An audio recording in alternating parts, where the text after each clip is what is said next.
Criss Prophy, musically obsessed.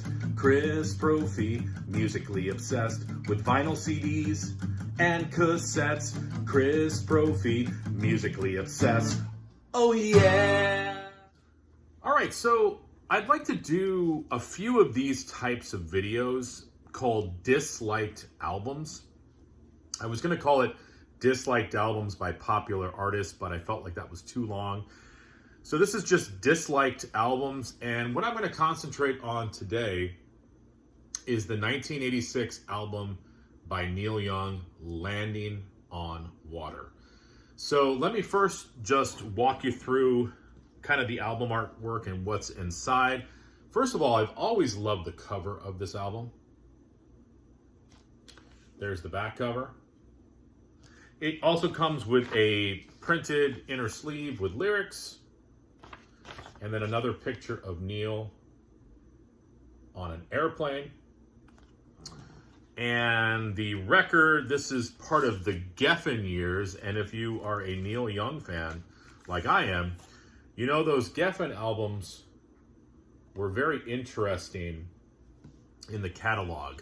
It started with 1983, he had an album called Trans, and then also in 83, an album called Everybody's Rockin', sort of a doo-wop album. 85 was Old Ways, which is like a country record. This album in 86, and then the Geffen years would end in 1987 with an album called Life. But today, I'm focusing on Landing on Water. Now, this is not your father's Neil Young. This is not Zuma. This is not On the Beach. This is not Harvest. This is not After the Gold Rush. This is Neil in the 80s, 1986, embracing that 80s sound. So all over this album, you hear synths, electronic drums, 80s production.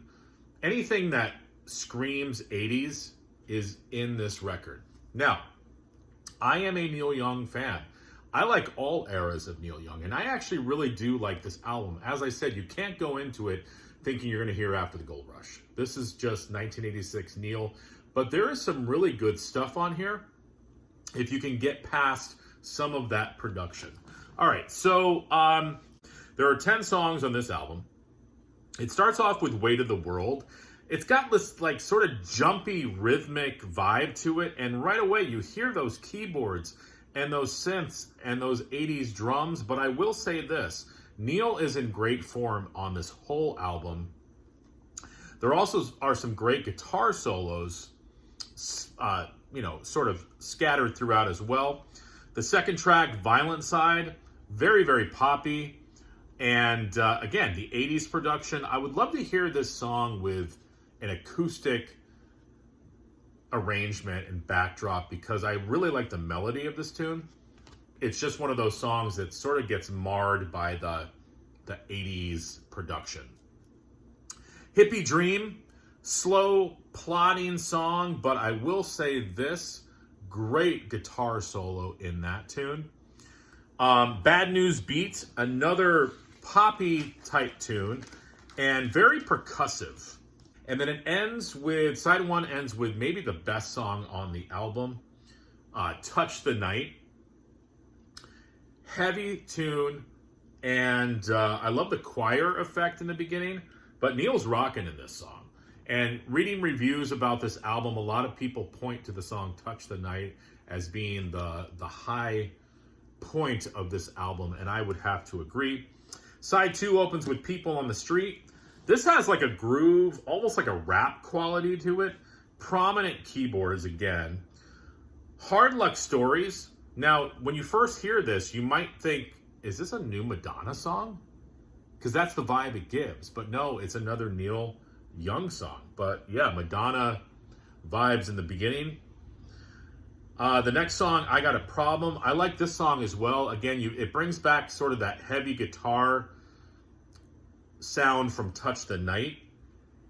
Almost sort of teetering on hard rock. Neil is really rocking in this song. The next song, Pressure. I got a big Devo vibe on this song.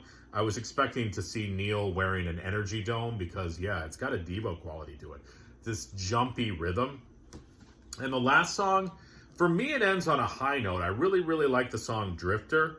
The little guitar lick in the song throughout, for whatever reason, I get like David Bowie vibes from the album Low. That little guitar lick that he does, it's really, really cool. So for me, the album ends on a high note. Again, I am a Neil Young fan. I like all eras. I like this album a lot. It's a product of the times. Maybe it was a little bit of Neil sort of flipping his middle finger to the record company. Maybe it was just Neil trying something new to kind of keep up with the times. Whatever it was, it's a solid album. Picture Neil in 1986 wearing an energy dome, and that's what you're going to get. So I would love to hear your thoughts on Neil Young Landing on Water. Let me know in the comments below. All right, everyone. Bye.